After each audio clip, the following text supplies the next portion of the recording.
Okay, Peter, let's launch this program so that you are still on to llaro 92.1 FM. And right now we are going to have a spotlight program that's going to feature a very important personality and dignitary, Senator Solomon Adiola Olamilekon, aka Yayi. Stay tuned and enjoy the program.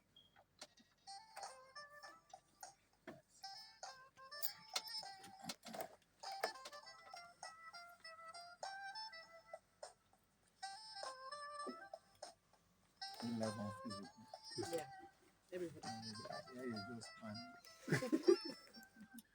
all right, good afternoon, dear listeners, wherever you may be, in llaro or the entire island. This is your wonderful radio station, llaro 92.1 FM. You are welcome to the special edition of the program to commemorate the convocation ceremony of our institution, the Federal Polytechnic, llaro. And my name is Mobolaji Oluwaseun Abati. I'm not alone in the studio this afternoon. My colleague is calling here this afternoon. Yeah, good afternoon to everyone listening to Llaro 92.1 FM at the moment. My name is Damilola Adekunle. All right, a very quick one here. Right in the studio this afternoon, we have a big fish here.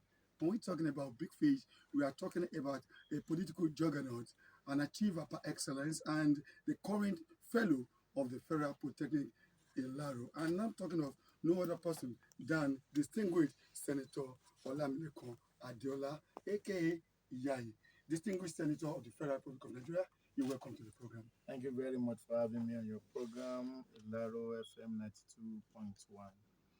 All right, that's the voice of Senator Yayi. You call him Yayi. Yes, everybody, you know you as Yayi. Can you lead us to the genesis of this title, Yayi, Yayi, Yayi?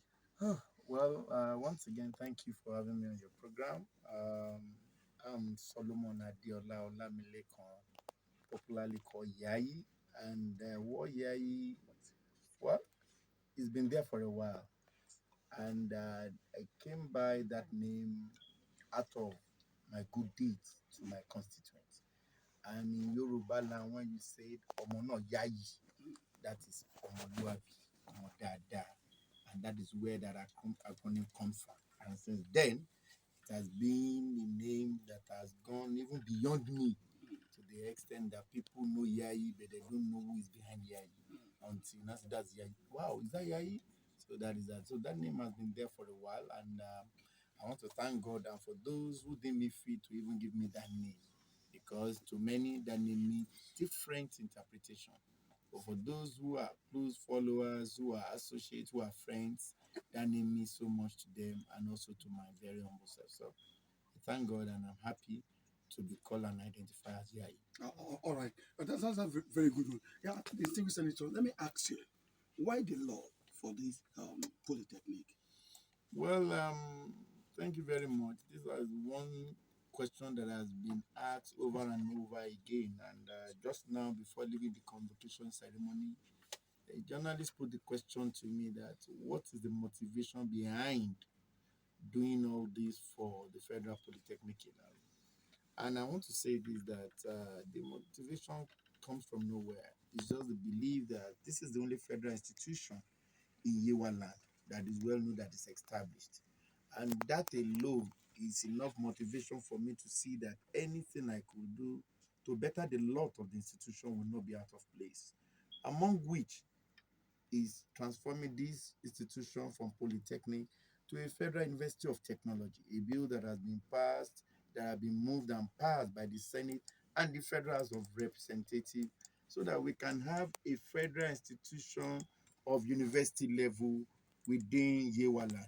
And I can say that if you look at the number of years this Polytechnic has been established, with the monumental facilities and structures that cut across the length and breadth of this institution, you will quite agree with me that a lot still needs to be done to take care of this particular polytechnic, and so that it can compete with other polytechnics all over the world. Look at the beautiful things you have here, a radio station where students are involved in practicality of what they are doing, and that's alone It's enough for anybody who is studying to be a journalist or to be a radio presenter, to be live on a radio station that he can learn and he can see physically. And that is what the difference between us and these developed nations are. And what Federal Polytechnic has done here is leading by example. And you have come on board to say that we got the license, we pay for the license, so whatever we are doing here is legitimate. So it's highly commendable, and nobody will see this will not say, "Oh, what can I do to better the lot or to add value to what these people are currently doing?" And so these are some of those things that are responsible, that necessitated the idea of showing more love to Federal Polytechnic Llaro. I am proud to be a Yewama. I am proud to come from Llaro and Itema, and I'm proud to identify with Federal Polytechnic Llaro. And I'll continue to do whatever I know I can do to better the lot of the Polytechnic. Don't worry, I'm still coming back to that. All right, let me ask you this. So far so good. You have so many projects ongoing within Ilario. The road construction along Orita Bola Market, Ilaro Lightning project, and then a lot of sponsorship programs, payment of school fees, and assisting members of staff and a member of the society. Yeah, the question now is, why did it take you so long before coming home to be doing all this? It's like the people, they have really missed you. Oh, yes, I won't say it took me so long. At least over 10 years back is not too long. It's not too, we won't say it's just like 1 or 2 years ago. It's like over 10 years that we continually do this, and we continue to do more and more and more and more. And if you agree with me, there are a lot of challenges in our land, in all facets. I don't want to start mentioning. And as a true son of the land, you know I'm not representing my area presently. And whatever I will do, I have to be strategic about it. And that is why I have adopted the style of trying to, out of my own widow's mind, to do the little I could do for now to assist my people. And I don't want to take my eyes off the ball, that is the people I'm currently representing. That is why I have been doing this from the back and trying to assist the good people, my people, and its environs in my own little way. And I can tell you this: there is still a lot more to be done. We've not even scratched the surface. We're just